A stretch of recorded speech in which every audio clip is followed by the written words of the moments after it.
Bonjour à tous. Vous avez une envie de brioche, mais pas le temps de vous lancer dans la préparation d'une brioche classique.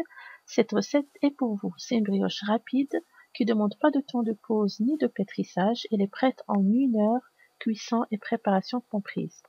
Donc, on commence par mélanger tous les ingrédients ensemble dans un grand saladier.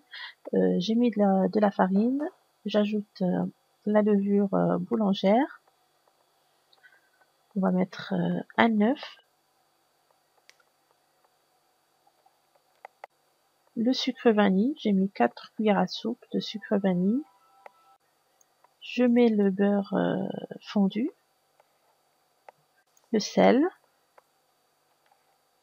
Et là, on va mélanger tout simplement à l'aide d'une cuillère en bois en ajoutant au fur et à mesure le lait. Donc, on va pas pétrir, on va juste mélanger jusqu'à ce qu'on ait une pâte homogène, que tous les ingrédients soient bien incorporés à la préparation. Comme d'habitude, le détail des ingrédients est sur le site mafleurderanger.com. Pour y accéder, vous cliquez sur la fiche recette au début et à la fin de la vidéo ou sur le lien en barre d'infos.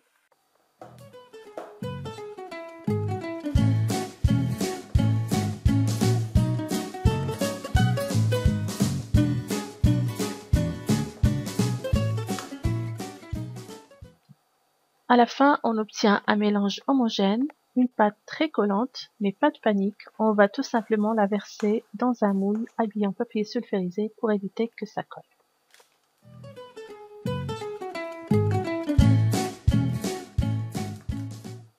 Pour décorer la brioche, je vais la parsemer de graines de sésame, vous pouvez mettre aussi du sucre granulé. Le four est préchauffé à 80 degrés.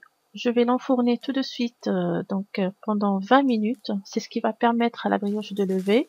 Puis je vais augmenter la température à 200 degrés et je laisse cuire pendant 30 minutes supplémentaires.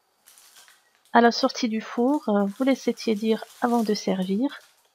Le résultat est vraiment surprenant. C'est différent de la brioche classique, mais ça a quand même une texture moelleuse entre brioche et gâteau. Pour une brioche rapide, elle est vraiment très très bonne. Vous pouvez donc la servir soit avec de la confiture, du miel ou de la pâte à tartiner selon le goût de chacun. J'espère que cette recette vous a plu, que vous allez l'essayer. Vous me dites ce que vous en pensez. Vous pouvez même poster les photos de vos recettes testées sur ma page Facebook. Je vous dis bon appétit et à la prochaine.